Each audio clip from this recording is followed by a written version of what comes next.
Well, you know what? The scientific definition of what just happened would be a clusterfuck, because that is what we have in front of us after Blizzard's announcement of the Turbo Boost event beginning May 13th. Now, there is a bunch of cool stuff in this event that is going to, turbo boost your characters. Valorstones are now Warbound and you can trade them across your characters. You have the lift of the cap on your crests, so you can now farm to your heart's content, primarily, gilded crests, I guess. And there is even a massive boost to the power of all characters, because now hero track gear and myth track gear will have 2 extra upgrade levels. So hero track will now have 8 upgrade levels, go all the way up to 672 instead of 665, and myth track gear will go from 678 to 685.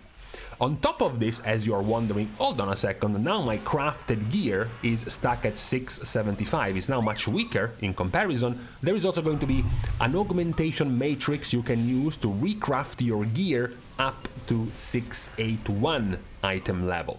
And this will be easily obtained thanks to the lifting of the cap on your crests, because presumably you will have to upgrade, 20 different levels on all of your gear. It would be pretty hard if your gilded crests were still capped at 90 every week. So now you have the lift of the cap, meaning you can just dive into Mythic Plus to get a bunch of crests once the patch launches, and even Mythic Plus drop rates for Warband until equipped gear will be doubled with this event.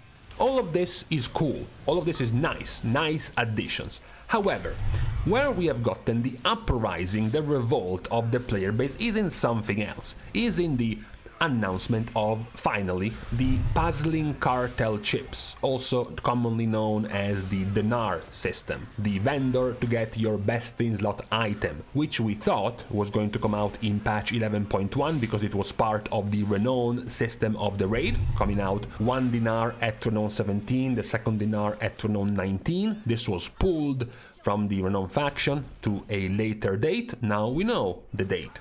Now, the initial announcement was getting those dinars pretty slowly, because you were going to get 1 dinar per week, and buying 1 item costed 3 dinars, meaning that with the patch coming out on May the 13th, you would have gotten your first item after having 3 dinars on May the 27th, and the total amount of dinars would have been 2.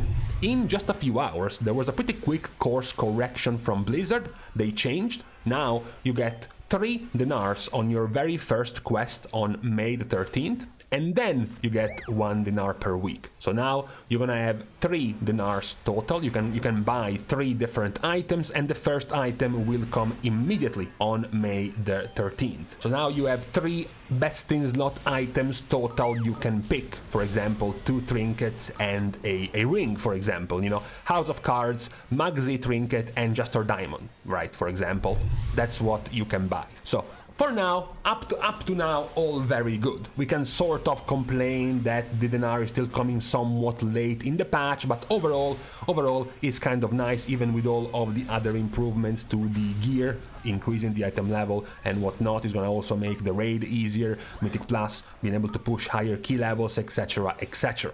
However, where we have the revolt of the player base is in a bit of an extra note. And the extra note is this: players can purchase mythic and heroic gear, but it will require the associated boss to have been defeated at least once in any difficulty to purchase hero track gear.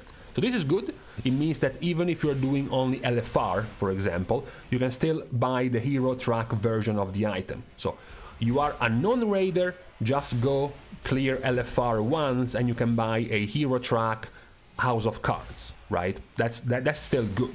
However, the next part, and it will require you to have defeated the boss at least once in mythic difficulty to purchase the myth track gear version of that item. So this means if you were eyeing your max item level best in slot House of Cards, or High of Kazan, or Juster Diamond, or best in slots, now you need to actually have defeated mythic One-Armed Bandit, mythic Maxi or Mythic Gallywix. This has, of course, caused an uprising on the player base because this is not what we remember. This is not what we had in the 2 previous seasons of Dinars, Season 4 of Shadowlands and Season 4 of Dragonflight. Those were free-for-all. You were just getting your dinars and having access to any kind of item, regardless of your progression in the raid, which is something much different now. You know, Blizzard, as they were being covered by screams and shouts of the player base, tried to, you know, timidly and shyly explain what was their point of view on this decision. Their decision, they were trying to explain, was that, guys, the 2 previous dinar systems were just at the end of the expansions of Shadowlands and Dragonflight. They came in Season 4. It was a meme season, right, with the fated raids. It wasn't really a serious raid progression season, so we weren't trying to give you bad luck protection on gear. We were just giving you some actual gear distribution vendor for you to get all of your best in slots at the end of the season. We didn't have to worry about transitioning from that season to a new season of the same expansion. We were going to transition to have a full reset with a new expansion right after that. That is how we treated the dinar system back then, just as a way to acquire your specific best in slots at the very end of the expansion, for funsies, right? However, you guys are all forgetting we are not at the end of the expansion right now, we are in the middle. This is Season 2, so it is your mistake for expecting this dinar system to still be the same gear distribution system. Blizzard tries to explain this dinar system is going to be a bad luck protection system only. So, if you are a Mythic Raider, this is a bad luck protection system for you to get these items you already had a chance at getting because you were already defeating those bosses. That is what the system is for. As Blizzard was saying, we also have to be mindful of how we will transition into the next season, because giving players who don't normally engage in high-end content access to item level 685 best in slot trinkets would make many trinkets obsolete in Season 3, at the very least up to like heroic raiding, basically. They also tried to explain, of course, nobody cared, tried to explain that this is still good for the majority of the non-raiders, because even if you were doing only LFR, and even if you were only doing normal raiding, you're still getting access to hero track gear with this system, which is a good thing overall. But ultimately this was not a system we implemented for you to get your best in slot gear no matter what, no matter where. It was just a bad luck protection system for players who are already progressing through that content. For example, in my guild, even though we have gone like 4 different resets re-clearing one-arm bandit, only like 2 House of Cards dropped. And we have like 13 players needing House of Cards. So this system would be for this type of guild who needs those items even though they aren't dropping from the boss they are already killing, and not for the, for example, Mythic Plus only player to just drop by and get himself a Mythic House of Cards for free. Now this, of course, has not gone too well with the community. Even the update, you know, the very short update that came a few hours later, which made the dinars come very early now on May the 13th instead of May the 27th, and now you get 3 dinars instead of 2, wasn't really appreciated because the problem was still there. The problem is still you have to defeat the boss on Mythic anyway, so it's still a big problem for many kinds of players. There are also multiple worries, for example, Mythic only players, right? Even title pushers, very good Mythic players who don't really engage in the raid. Now, for example, let's go to the front page of the top runners of Mythic Plus. Let's open a bunch of players, just a bunch of random players, and see just how far is their Mythic raiding progression. So Kira is in a very good guild, like top 20 something guild, is 4 out of 8 in Mythic. This guy is 2 out of 8 in Mythic. This one is 7 out of 8 in Mythic. This one is 8 out of 8 Mythic. This one is 6 out of 8 Mythic. This one is 2. This one is 5. This one is 4. This one is 2.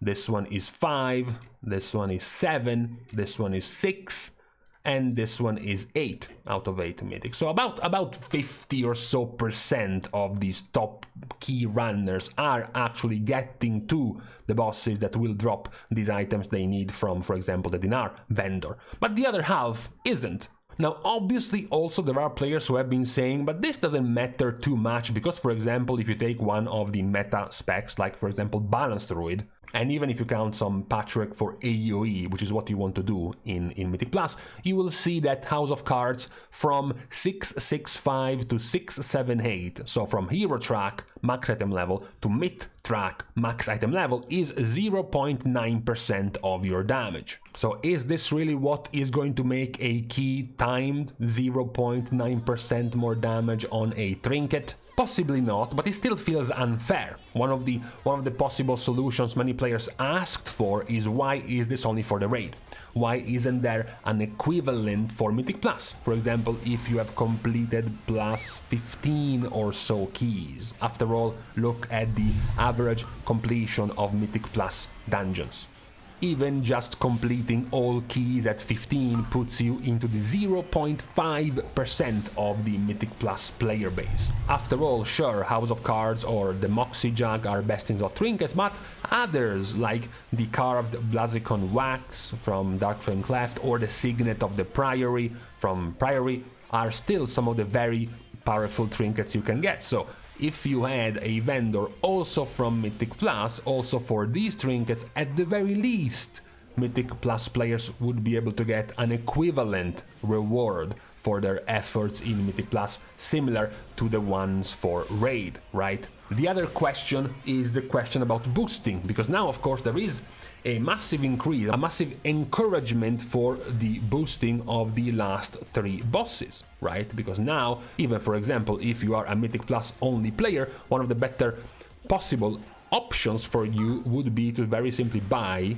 the last 3 bosses, so you have them saved. Not just saved in your vault, which is useful, but also saved for the Dinar vendor. And this would go and, empower the boosting community greatly with this system. Blizzard seemed to be honest, very adamant on their choice. They were already saying sorry ahead of time. They were pointing out, we understand that players who don't raid or who have no interest in Mythic raiding are disappointed that they can't get Myth versions of these desirable items. This event, though, is an experiment on our part, aimed at giving a wide range of players a boost towards achieving their progression, collection, or power goals as we move into the second half of the season. So it seems like they want to stick with this decision, and it definitely can be useful. After all, even my characters, I have 4 different characters, and not a single one has a House of Cards. Not a single one has a Jastor Diamond, not a single one has an Eye of Kazan, even at Hero Track.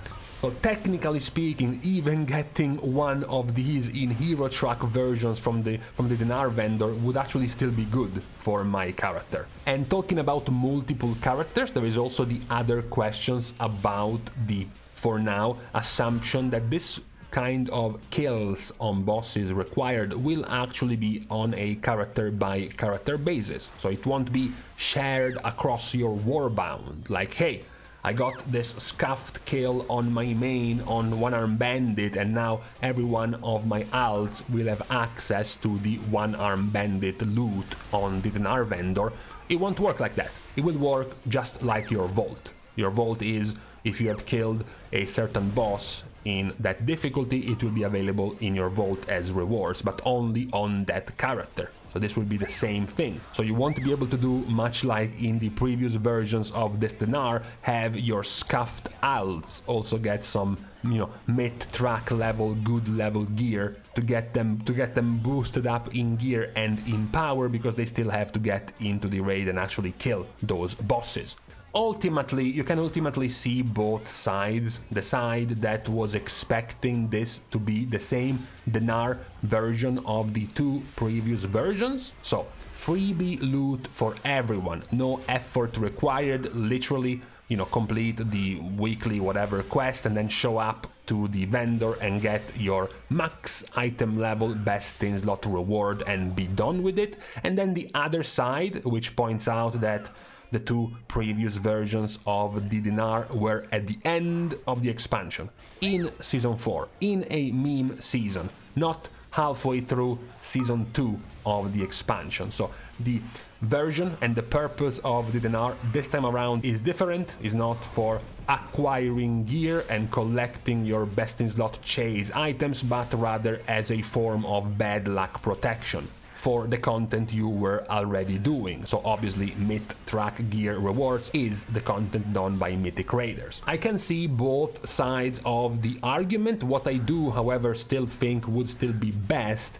was the extra vendor for Mythic Plus. Just find yourself a suitable key level, 14, 15, maybe 16, and then add a Mythic Plus vendor as well, because then it would also be fair for both, you know, end game kind of PvE activities, not just the raid, but also for Mythic Plus. I'm sure, of course, you will have your own take on this. I'm gonna take myself out of this dogfight for now, especially waiting just in case Blizzard cades in the next few days. Technically even in the next few weeks, since the actual upgrade is a couple of weeks away at best, so we still have time for Blizzard to change things. But for now, this was the initial announcement regarding this planned event coming on May 13th. So for today, on this Friday, we can now leave each other. We're starting, as usual, the goodbyes by thanking everyone for having watched the video, together with, of course, everyone else who has been supporting completely for free by liking and commenting down below, as well as subscribing to the channel itself. Now, with these things out of the way, thank you guys again for watching. See you guys tomorrow, and in the meantime, yeah, you can't be too happy seeing spring temperature, the sun with the breeze and the nice chill,